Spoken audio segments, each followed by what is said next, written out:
Hello students, welcome to my channel. तो आज हम F I B com semester 2 की स्टैटिस्टिक्स सब्जेक्ट का चैप्टर 2 स्टार्ट कर रहे हैं, जिसमें प्रोबेबिलिटी डिस्ट्रीब्यूशन है और उसमें 3 टाइप के प्रोबेबिलिटी डिस्ट्रीब्यूशन है, जिसमें आज का हमारा फर्स्ट टॉपिक रहेगा बाइनोमियल डिस्ट्रीब्यूशन। हम धीरे धीरे बाइनोमियल डिस्ट्रीब्यूशन को कंप्लीट करेंगे, उसके बाद आगे के डिस्ट्रीब्यूशन कंप्लीट करेंगे। तो देखो, सबसे पहले बाइनोमियल डिस्ट्रीब्यूशन आपने 12th स्टैंडर्ड में अच्छे से पढ़ लिया। आपने 12th स्टैंडर्ड में अगर गुजराती मीडियम में पढ़ते हैं तो फिर आपको पता होगा, उसको द्विपदी वितरण बोलते थे। ठीक है, अब यहाँ पर इसका जो इंग्लिश नाम है वो हम बाइनोमियल डिस्ट्रीब्यूशन है। यहाँ पर आगे बढ़ेंगे हम। तो देखो, सबसे पहले देखो, ये चैप्टर को करने के लिए एक टिप्स है और एक ट्रिक है, उसको जान लेना बहुत ज़रूरी है। जैसे ये जो पास्कल ट्रायंगल बोलते थे इसको, ठीक है, काफ़ी स्टूडेंट को इसके बारे में पता नहीं होता। ये 12th स्टैंडर्ड में आपको परम्यूटेशन कॉम्बिनेशन मतलब क्रमचय संचय के साथ आता था।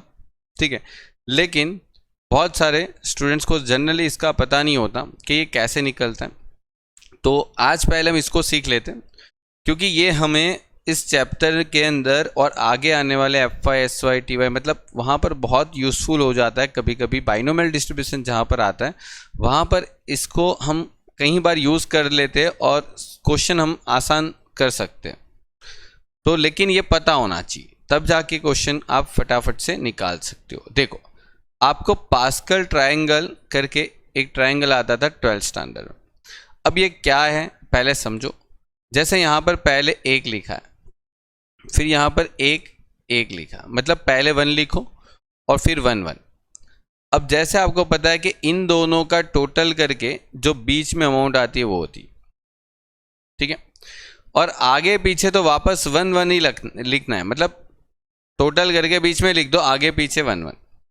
फिर जैसे इन दोनों का टोटल करके बीच में लिख दो, मतलब 1 + 2 क्या हो जाएगा 3, और 2 + 1 मतलब वापस 3, और आगे पीछे वापस क्या हो जाएगा 1 1। ठीक है, समझे? ओके, तो देखो, ये पहले याद रखना है, और याद नहीं रखना मतलब बनाने का सीखना है आपको, बस इसकी ट्रिक कैसे आ जाएगा। अभी तो अपने पास बहुत सारे इसके मेथड भी हैं। अब वापस देखो, यहाँ पर प्लस करोगे ना तो ये आ जाएगा, मतलब 1 + 3 करो तो आपका आंसर आ गया, 3 + 3 करो तो आपका आंसर आ गया, मतलब 3 + आप 1 करो तो आपका आंसर आ गया 4। ठीक है, तो ऐसे चलता रहता है, आप लास्ट तक उसको देख सकते हो, ऐसे चलता रहता है। ओके, अब ये जो है वो हमको बहुत यूज़फुल होगा, बस अभी सिर्फ बनाने का थोड़ा सीख लो आप, क्योंकि बहुत सारे स्टूडेंट को ये पता नहीं होता है। ठीक है, क्योंकि बहुत सारे स्टूडेंट ने 11th स्टैंडर्ड में जनरली इसको पढ़ा होगा और भूल भी गए होंगे, तो ये याद रखना काम आएगा। ये कोई चैप्टर का पार्ट नहीं है, लेकिन इससे कई बार क्वेश्चन आपके इजी होंगे।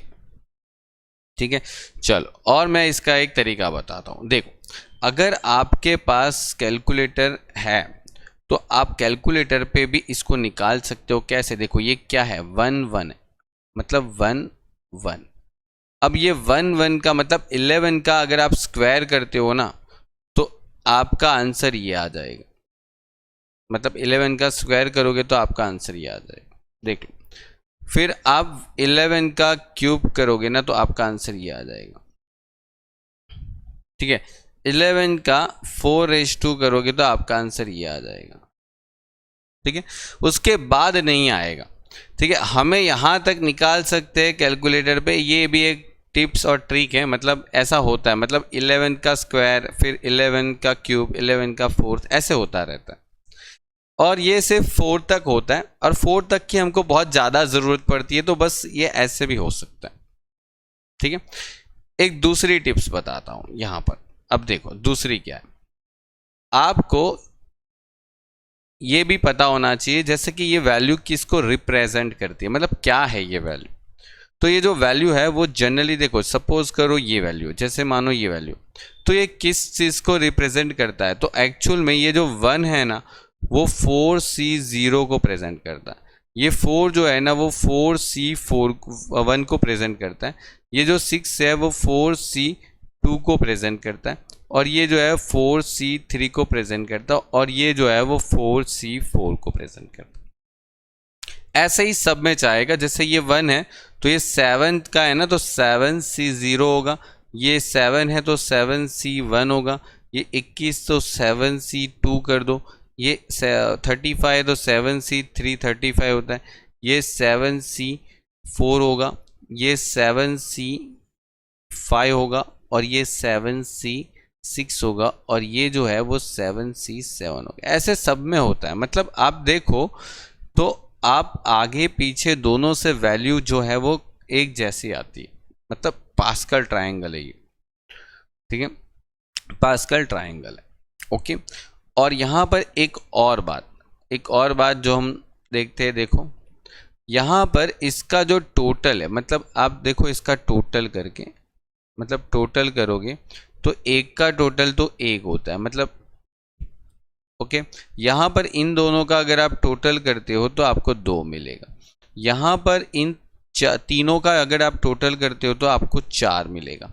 यहाँ पर इन सब का अगर आप टोटल करते हो तो ये जो है वो आपको मिलता है 8। इन सब का अगर आप टोटल करते हो तो आपको मिलता है 16, ठीक है। इन सब का आप टोटल करते हो तो ये जो आंसर मिलेगा वो आपको मिलेगा 32। अब आप देखते जाओ, इन सब का टोटल जो होगा वो 64 होगा। अब ये क्या हो रहा है, ऐसे कैसे हो रहा है? तो देखो ये जो है ना वो टोटल जो है ना वो 2 की 0:2 है। मतलब किसी की भी 0:2 करने पे क्या होता है, आंसर 1 आता है। ये जो है वो 2 का 1:2 है, ये जो है वो 2 का 2:2 है, ये जो है वो 2 का 3:2 है, ये जो है वो 2 का 4:2, और ये जो है वो 2 का 5:2, और ये जो है वो 2 का 6:2 है। आगे जाओगे तो 7:2 होगा, फिर आगे जाओगे तो 8:2 होगा। मतलब ऐसे होता जाएगा। तो ये सब पता होना चाहिए आपको, क्वेश्चन में बहुत हेल्प रहती है। मतलब ये नहीं पता होगा तो अभी क्वेश्चन तो हो जाता है, लेकिन एक अच्छे से क्वेश्चन को सॉल्व करने, क्वेश्चन को टैली करने के लिए, क्वेश्चन को समझने के लिए ये चीज़ बहुत ज़रूरी है। और इसको कैसे बनाना, चलो एक बार मैं फिर से बताता हूँ। देखो आपने पहले 1 लिखा, फिर 1 1 लिखना, फिर आपको क्या करना है, ये 1 1 का टोटल करके बीच में लिख देना, और आगे पीछे 1 1 होता है। फिर 1 और 2 का टोटल करके 3 लिख देना, 3 लिख देना, और यहाँ पर 1 1 होता है। यहाँ पर 1 और 3 का टोटल करके आपको यहाँ पर 4 लिख देना, इसका टोटल करके 6 लिख देना, इसका टोटल करके 4 लिख देना, और यहाँ पर 1 1 लिख देना।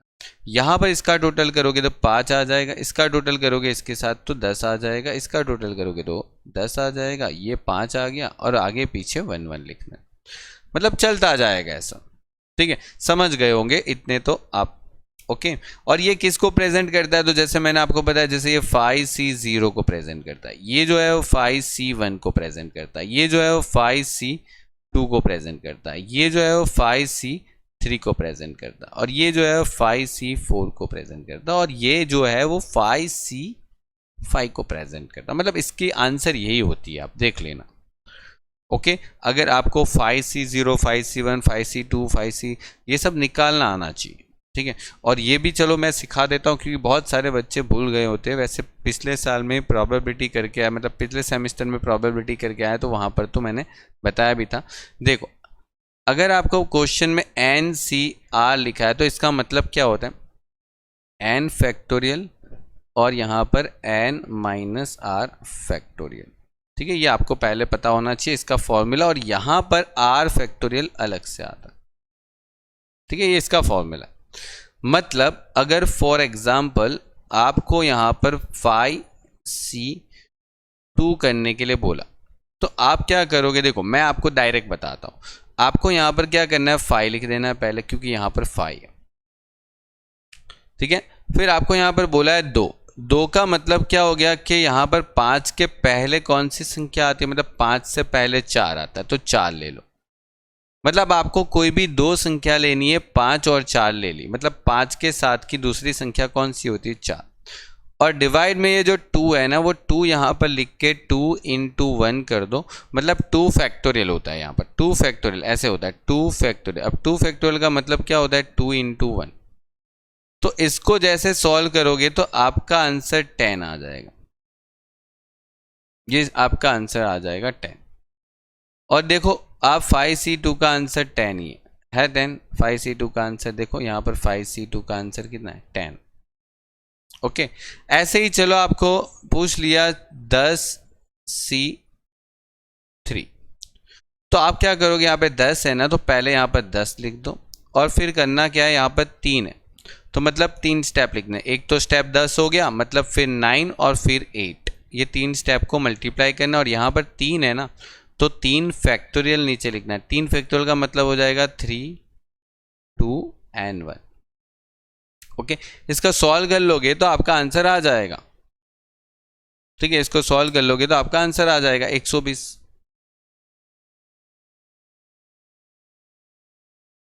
ठीक है, तो ये तरीके से भी आप डायरेक्ट कर सकते हो। ओके, बहुत सिंपल सा तरीका है। और या तो फिर अगर आपको डिटेल में आंसर लिखना है तो आप फॉर्मूला को यूज कर लो। ठीक है, फॉर्मूला से बेटर ये रहेगा क्योंकि आपको यहाँ पर इतनी कुछ फॉर्मूला लिखने की ज़रूरत नहीं है ये इसकी। ओके, चलो आगे बढ़ते, अब आते हैं हम हमारे चैप्टर पे, बाइनोमियल डिस्ट्रीब्यूशन पे। चलिए, तो यहाँ पर अब हम क्वेश्चन के अंदर एक फॉर्मूला है जो आपको पता भी है। देखो, एक फॉर्मूला कुछ ऐसी है, P of x equals to NCX। Okay, NCX, और आपको यहाँ पर P लेना है, ओके, और यहाँ पर Q लेना है, बीच में होगा सब में मल्टीप्लिकेशन, और आपको यहाँ पर x करना है, मतलब यहाँ पर लिखोगे x और यहाँ पर लिखोगे n minus x। Okay, clear. अब ये फॉर्मूला वर्क कैसे करती है चलो समझते हैं, और इस फॉर्मूला में कौन सी चीज कब यूज करनी है, कैसे यूज करनी है, उसको भी हम डिटेल में समझेंगे। देखो, यहां पर जो n है वो क्या है, तो उसको हम बोलेंगे number of trials. Okay, number of trials. फिर ये जो x है, मतलब ये जो x, यहां पर भी x है, यहां पर भी x है, तो ये जो x है उसको हम क्या बोलेंगे, तो उसको हम बोलेंगे नंबर ऑफ सक्सेस। ओके, फिर यहां पर एक p है, p को क्या बोलेंगे, p को बोलेंगे प्रोबेबिलिटी ऑफ सक्सेस। और यहां पर एक q है, उसको क्या बोलेंगे, उसको बोलेंगे प्रोबेबिलिटी ऑफ फेलियर। ओके, अब ये चीज क्या है पहले समझ लेते हैं, फिर हम उसको यूज करते हैं। अब देखो स्टूडेंट्स, आपको पता है जैसे आप कभी सिक्के उछालते हो, मतलब आपको प्रोबेबिलिटी के अंदर ऐसे बोलते थे कि हमें टोटल जो कॉइन है वो 4 है, मतलब 4 कॉइन्स। अगर वो 4 कॉइन्स को अगर आप टोस्ट करते हो, मतलब अगर आप उसको टोस्ट करोगे तो आपको उसमें से कितने इवेंट बन के निकलेंगे, मुझे जरा बता सकते हो। मतलब 4 कॉइन को अगर मैं टोस्ट करता हूं तो टोटल कितने इवेंट बनेंगे ये पता होना चाहिए। तो देखो, आपको यहां पर 4 कॉइन टॉस करने से आप कितनी बार कॉइन टॉस कर रहे हो, 4, मतलब आपका जो n है वो क्या हो जाएगा 4।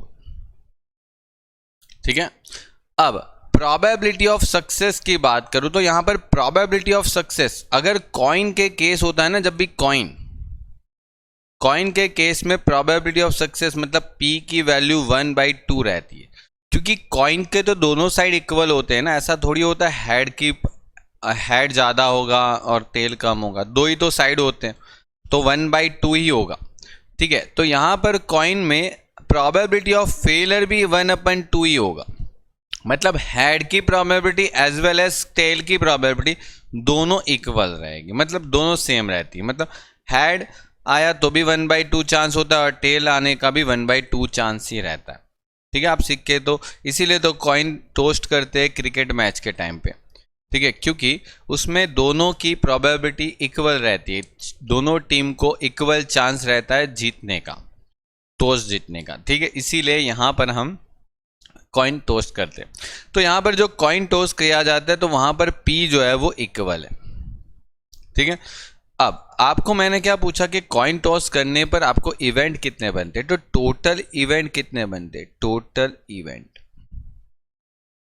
तो आपको पता होना चाहिए टोटल इवेंट कितने बनते। आपको पता है कॉइन की कितनी बाजुएं होती है, मतलब कितनी साइड होती है, कॉइन की साइड कितनी होती है, 2 ही तो साइड होती है, और कॉइन कितने उछाल रहे, 4, तो मतलब आपको पता है 2 की 4/2 करोगे तो आपको मिलेगा 16,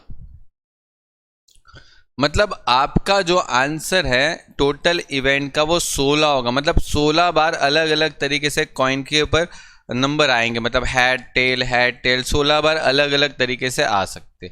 और अगर उसको बनाना है तो देखो कैसे बनाना, ये आंसर कितना आया, 16 आया, तो आप क्या करोगे, हेड हेड हेड हेड 4 बार लिख दो, 4 बार, क्यों, 4 कॉइन है तो 4 बार ही होगा हेड। और यहां पर करना क्या है, 16 है, अब 16 का आधा करोगे तो क्या होता है, 16 का आधा करोगे तो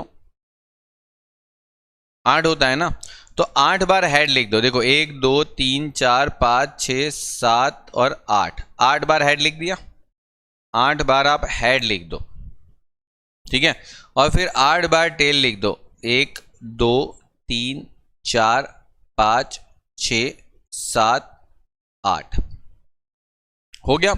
अब यहां पर आप देखो और आधा करो, मतलब 8 तो किया ही था, मतलब 16 का आधा तो किया ही था, 16 का आधा किया था तो 8 मिला था, 8 का और आधा कर दो, मतलब देखो ऐड 4 बार आ जाएगा, मतलब 3 और ये 4 बार, तो फिर टी भी 4 बार आ जाएगा, वापस एच भी 4 बार आ गया और टी भी 4 बार ही आ गया, डन। उसके बाद फिर से आधा करो, तो 4 का आधा मतलब 2, तो 2 बार एच लिख दिया, तो 2 बार टी लिख दो, 2 बार एच तो 2 बार टी, 2 बार एच तो मतलब 2 बार टी हो जाएगा,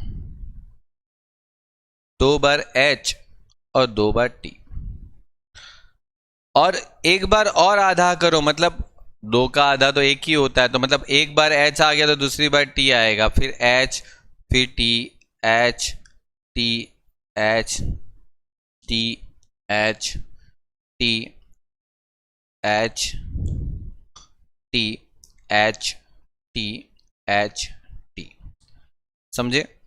तो आप इस तरीके से करते थे, मतलब ये जो फॉर्मूला सीखा है, मतलब बनाया कैसे क्या वो मैं आपको बताता हूं, ठीक है, ये शायद किसी ने बताया नहीं होगा आपको। अब इतना करने के बाद आपको ये ढूंढना है कि सर हमें नंबर ऑफ ट्रायल कितनी बार किया, मतलब मैंने 4 सिक्के को उछाला, अब मुझे यहाँ पर ये पता लगाना है कि सर ये जो x जो है ना मेरा x, उसमें 2 बार क्या आना चाहिए, हेड आना चाहिए, 2 बार, सिर्फ 2 बार, उससे ज़्यादा नहीं। कितनी बार हेड आना चाहिए, 2 बार, ठीक है, 2 बार हेड आना चाहिए। तो आप x की वैल्यू 2 रखो, तो मुझे बताओ यहाँ पर 2 बार हेड कहाँ कहाँ पर है, एक तो देखो यहाँ पर है, ठीक है, एक तो यहाँ पर है, ठीक है, एक तो यहाँ पर है 2 बार हेड, एक तो 2 बार हेड यहाँ पर है, ये एक 2 बार हेड यहाँ पर है, ये 2 बार हेड, हो गया, हो गया। मतलब ये जो 2 बार हेड आ रहा है ना, तो आप देखो वो कितनी टाइम्स आ रहा है, देखो कितने टाइम्स ऐसा हो रहा है जहां पर 2 बार हेड आ रहा है, 1 2 3 4 5 और ये 6 बार आ रहा है, 6 बार आ रहा है, मतलब आप 4 सिक्के में 2 बार हेड कितनी बार आ रहा है, बोले तो 6 बार ऐसा हो रहा है कि जहां पर 2 बार हेड आ रहा है। तो अब आपको इसीलिए तो यहां पर किया गया है कि P ऑफ X की फॉर्मूला में क्या करते थे, NCX, मतलब NCX का मतलब क्या हो गया, 4 में से 2 बार हेड आना चाहिए, मतलब 4C2 का आंसर क्या होता है, 6 होता है ना, 4C2 का आंसर तो निकालना आता है ना, 4C2 का आंसर क्या होता है? 4 इंटू 3 और 2 इंटू 1, 6 हो जाता है। ठीक है, ये 6 हो जाना चाहिए, इसीलिए तो वो लोग आगे NCX लिखते हैं। और यहां पर भी देख लो 4C क्या है, अपना आंसर 6 आया था ना, और कितनी बार सिक्के उछाले थे? 4 बार। मतलब देखो यहाँ पर ये आंसर देखो, ये क्या था? 4C0 का आंसर था। ये क्या था? 4C1 का आंसर था। ये क्या था? 4C2 का आंसर था। तो 4C2 6 ही तो आया यहाँ पर। समझ में आया कुछ? तो ये इस हिसाब से होता है, इसीलिए वो आगे लिखते। अब यहाँ पर हमें तो प्रोबेबिलिटी निकालनी है, तो यहाँ पर देखो हर एक क्वेश्चन मतलब हर एक पॉइंट के अंदर देखोगे ना, 1 2 3 4 5 6, तो यहाँ पर हेड और टेल दोनों की प्रोबेबिलिटी क्या हो जाएगी? इक्वल। मतलब आप P ऑफ x करो और Q of x n minus x करो, तो P जो है ना वो भी 1/2 है, क्योंकि कॉइन है। क्योंकि हेड की प्रोबेबिलिटी भी क्या होती है? इक्वल होती है टेल से। मतलब टेल और हेड दोनों की प्रोबेबिलिटी इक्वल होती है, तो वहां पर 1/2 1/2। अब आप देखोगे ना तो सभी लाइन के अंदर 2 बार हेड आ रहा है ना, 2 बार हेड, मतलब सभी लाइन के अंदर 2 बार ऐड आ रहा है। तो सभी लाइन के अंदर 2 बार ऐड आ रहा है, तो यहाँ पर 2 कर देंगे। मतलब x की वैल्यू जो 2 थी और 4 माइनस 2, मतलब देखो क्या आंसर आएगा? 1/4 और 1/4, आपका आंसर आएगा 6/16। और ये आंसर लाने के लिए आपको ये बहुत हेल्प करने वाला। देखो देखो यहाँ पर आपको टोटल कितना आया था?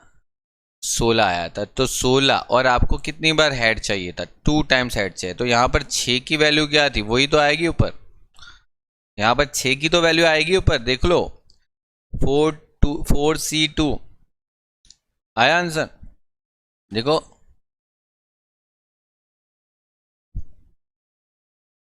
समझे? और ये हमें इस तरीके से फॉर्मूला मिला था, जो बाइनोमियल डिस्ट्रीब्यूशन का फॉर्मूला है।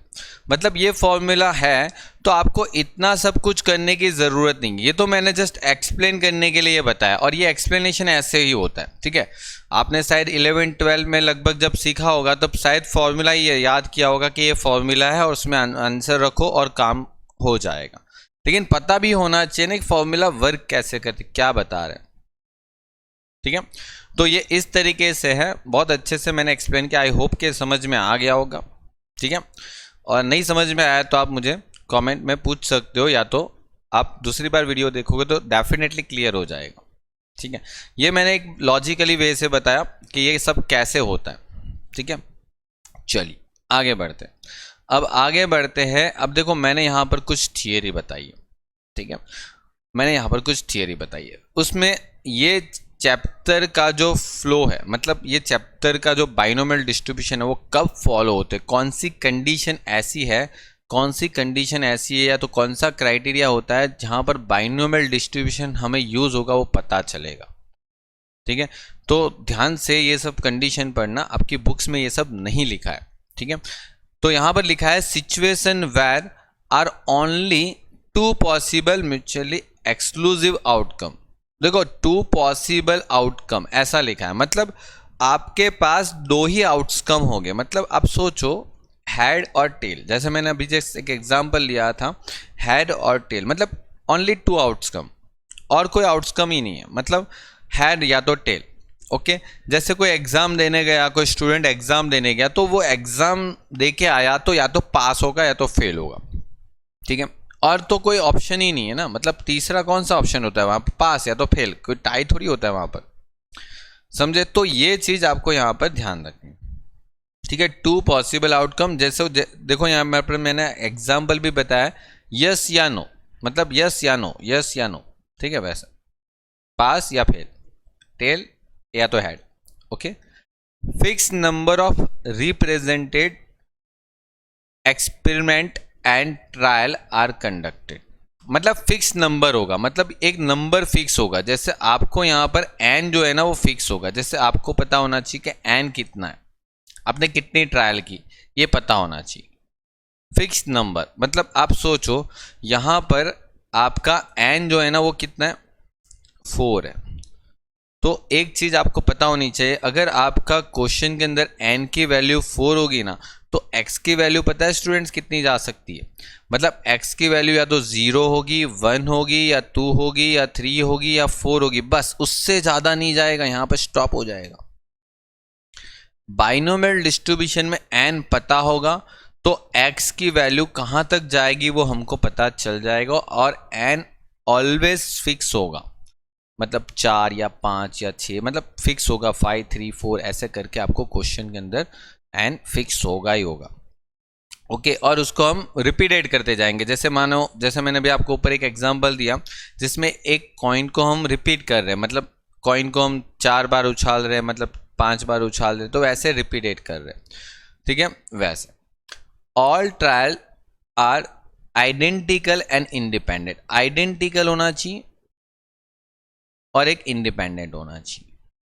और आइडेंटिकल और इंडिपेंडेंट का मतलब आपको पता नहीं होगा, तो मैंने ब्रैकेट में इसको एक्सप्लेन भी किया है। देखो, identical means every trial must be perform the same way, same way. जैसे आपको पता है कि एक सिक्के को मैं 4 बार उछाल रहा हूं ना, तो वो चारों 4 सेम वे पे ही परफॉर्म करेगा, ठीक है। एक सिक्के को अगर मैं 4 बार उछाल रहा हूँ, या तो चलो वो डाइस जो होता है, वो पासा जो होता है, जो आप लूडो वगैरह में खेलते हो, वो जो पासे को भी अगर आप फेंकते हो ना, तो वो सेम वे में ही परफॉर्म करेगा, ठीक है। मतलब उसमें जो नंबर्स आएंगे वो उसी हिसाब से आने वाले जो उसके ऊपर टाइप किए गए, मतलब डाइस के ऊपर। वैसे ही अगर कॉइन को अगर आप 4 बार उछालो या 5 बार उछालो, उसके ऊपर आने वाली हेड टेल की प्रोबेबिलिटी चेंज नहीं हो जाएगी। ऐसा नहीं होगा ना कि सिक्के को 5 बार उछालने के बाद फिर तो टेल मतलब दोनों तरफ टेल हो जाएगा, ऐसा जादूगरी तो नहीं होगी ना, मतलब सेम वे में ही परफॉर्मर होगा उसका।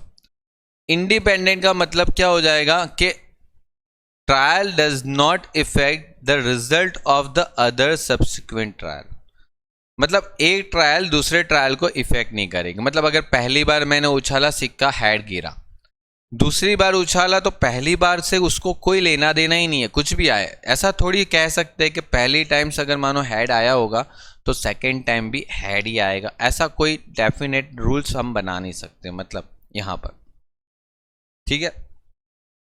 और यहां पर बोला गया the probability of success is same in every one, ठीक है। तो प्रोबेबिलिटी सक्सेस जो है, जैसे मैंने बताया कि प्रोबेबिलिटी ऑफ सक्सेस सेम रहेगा, मतलब एक ही जैसा रहेगा पूरे क्वेश्चन के अंदर, मतलब सेम वे में परफॉर्मेंस होगा। ये तो हमने ऊपर भी बात बोली थी कि सेम वे में परफॉर्मेंस देगा वो। अब देखो यहाँ पर मैंने वापस एक फॉर्मूला लिख दिया जो आपको मैंने बताया था, तो ये फॉर्मूला आपको मैंने ऊपर बताया, उसी वे में मैंने यहाँ पर बहुत अच्छे से बता दिया है कि P किसको बोलते हैं। अच्छा, Q कैसे निकाला जाता है? अगर आपको P की वैल्यू पता है, P की वैल्यू पता है, तो Q की वैल्यू भी पता लग जाएगी 1 - P करके। क्यों? बिकॉज P + Q ऑलवेज क्या होता है? 1। क्या होता है? 1, मतलब टोटल प्रोबेबिलिटी इज ऑलवेज 1। तो सक्सेस की प्रोबेबिलिटी P है, ये जो P है वो क्या है? प्रोबेबिलिटी ऑफ सक्सेस है, और ये क्या है? प्रोबेबिलिटी ऑफ फेलियर है। ओके, तो प्रोबेबिलिटी ऑफ सक्सेस और प्रोबेबिलिटी ऑफ फेलियर दोनों की टोटल क्या होती है? 1 होती है, क्योंकि टोटल प्रोबेबिलिटी 1 ही रहती है ना। चलो, यहां पर n जो है वो नंबर ऑफ क्या बता देता है? ट्रायल या तो एक्सपेरिमेंट, कितना हमने ट्राई किया, कितनी बार हमने ट्राई किया। और मैंने यहां पर बताया भी है कि x की वैल्यू जो है वो नंबर ऑफ सक्सेस बताएगा, और वो वैल्यू हमेशा जितना n होता है उतनी ही वो फैलती है। मतलब अगर n 10 है तो आपका 0 से 10 तक फैलेगा, मतलब x जो है वो 0 से 10 तक सोचना है, ठीक है। और यहाँ पर ये एक फॉर्मूला जो है, जो आपको अगर शायद नहीं पता हो तो आप यहाँ से, मैं इसको ठीक से लिख देता हूँ, एन सी एक्स की अगर फॉर्मूला है तो आप n फैक्टोरियल लिख सकते हो, यहाँ पर n - x फैक्टोरियल लिख सकते हो, और यहाँ पर x फैक्टोरियल अलग से लिख सकते हो। और इसको मैंने ऊपर भी बताया, ठीक है, मैंने ऊपर x के जगह r बताया था, एक ही बात, ठीक है। अब टर्म चेंज कर सकते हो। तो यहाँ पर ये जो फॉर्मूला है वो कैसे, ये क्यों रखा गया वो भी मैंने आपको बताया कि हेड जितनी टाइम आपको चाहिए वो एग्जैक्टली उतनी टाइम ही आएगा। मतलब यहाँ पर जो मैंने आपको बताया कि यहाँ पर जो NCX है वो क्यों रखा जाता है, क्योंकि वो 6 है और ये 6 बार ही अंदर आएगा, देख लो, उससे ज़्यादा आपको मिलेगा भी नहीं। अब ये तो देखो मैंने बना के आपको साबित करके बताया, प्रूव करके बताया कि ये टैली होता है। अगर आपके पास अगर ट्रायल जो है, जैसे आपने 4 कॉइन उछाले, अगर मानो हो सकता है 5, 6 या 7 कॉइन उछाले, तो आप ये बना के थोड़ी देख सकते हो, मतलब कितना ज़्यादा बनेंगे फिर तो। इसीलिए ये जो फॉर्मूला है वो हमें इजीली वर्क करके दे देगी कि सीधा सीधा प्रोबेबिलिटी निकाल के दे देगी, ठीक है। वरना ऐसे भी कर सकते हैं, ऐसे भी कर सकते हैं कि ये आपके टोटल 16 इवेंट बने, ओके 16 इवेंट बने और उसमें से आपके कितनी बार मतलब हेड आ रहा है, मतलब 6 बार, तो आप 6 डिवाइड बाई 16 कर दो, काम हो गया। लेकिन जब ज़्यादा इवेंट हो जाते हैं तब आपको ढूंढना पड़ता है, मतलब बनाना पड़ता है, कैसे पता चलेगा, तो वो इस तरीके से आप पता लगा सकते, ओके। अब एक और बात स्टूडेंट यहाँ पर ध्यान देना, ये जो आपको मैंने यहाँ से जो बताया, मतलब ये आपको मैंने पास्कल ट्राइंगल से जो भी आंसर निकालने का बताया, ठीक है, वो आगे फिर से मैं समझाऊंगा, मतलब इसको बार बार समझते रहेंगे, ठीक है, बहुत अच्छे से। और ये पास्कल ट्राइंगल तभी आप यूज करोगे, ध्यान से सुन लेना, मोस्ट इंपोर्टेंट पार्ट बताता हूं। पास्कल ट्राइंगल तभी यूज करोगे जब P 1/2 हो और Q भी 1/2 हो, अदरवाइज ये यूज नहीं करोगे। मतलब क्वेश्चन के अंदर आपको P Q की वैल्यू 1/2 दिख गई, मतलब कॉइन वाला क्वेश्चन दिख गया, तो खुश हो जाओ और पास्कल ट्राइंगल में आप जाके टैली भी कर सकते हो उसको, आंसर को, ठीक है। चलिए आगे बढ़ते हैं, आगे हम उस पे, ये आपको थियरी है, मतलब ये आपको एक्सप्लेनेशन है कि ये कब यूज़ होगा, ठीक है। एग्जाम में इतनी ये थियरी पूछते नहीं है, बहुत कम पूछते हैं ये थियरी। कौन सी थियरी पूछते हो मैं आपको बताऊंगा, ठीक है। ये फॉर्मूला किस तरीके से याद रखनी है वो, हाँ, ये थियरी आपको मोस्ट इंपॉर्टेंट है, ओके।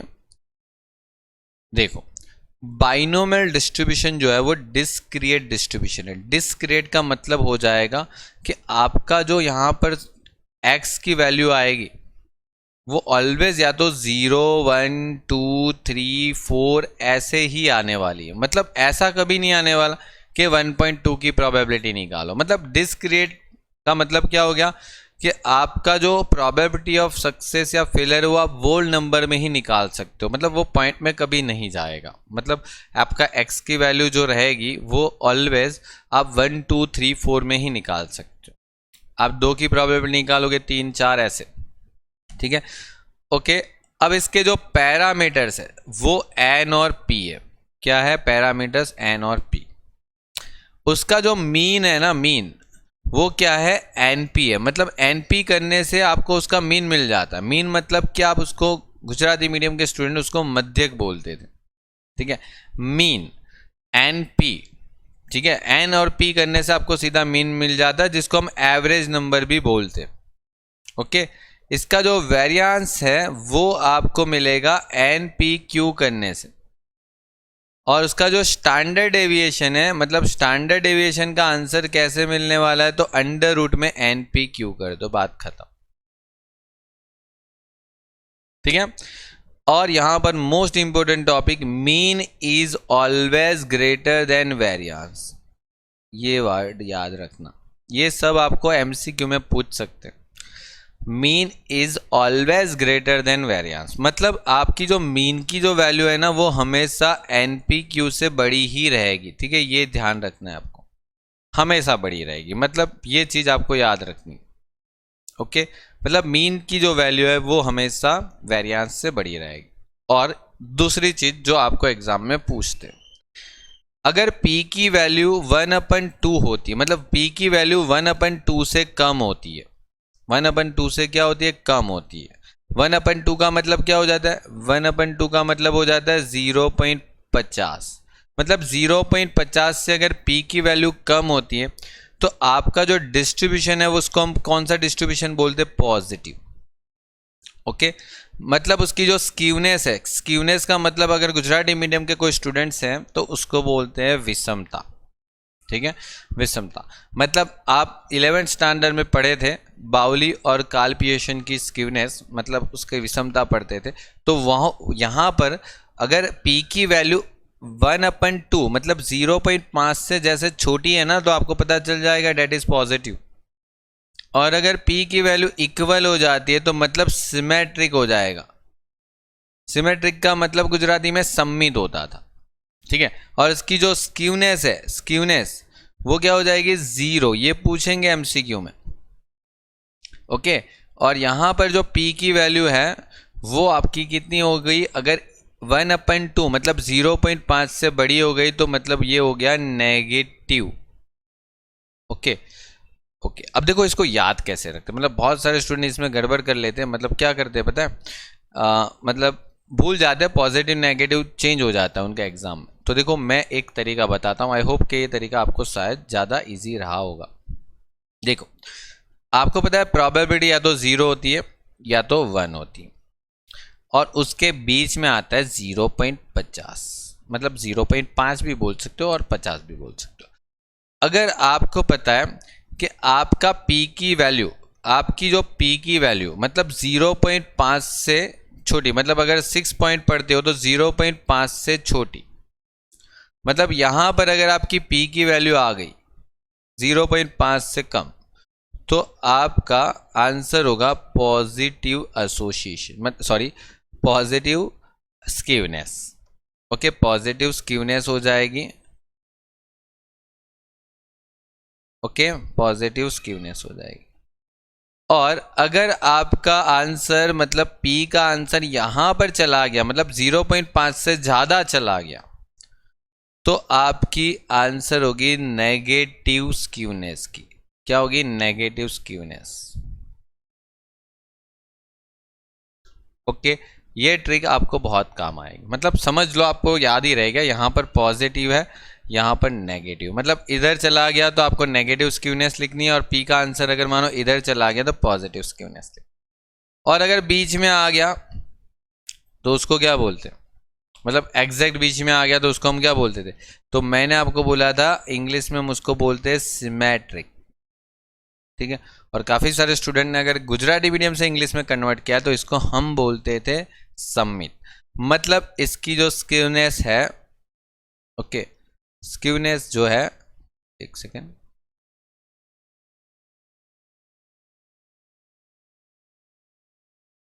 वो 0 हो जाती, ओके। दैट्स इट, ये आपका यहाँ पर फिनिश हो गया, ओके। आई होप कि ये आपको बहुत अच्छे से समझ में आया होगा, ओके। चलो अब 9 नंबर का पॉइंट पढ़ लेते हैं और 10 नंबर का।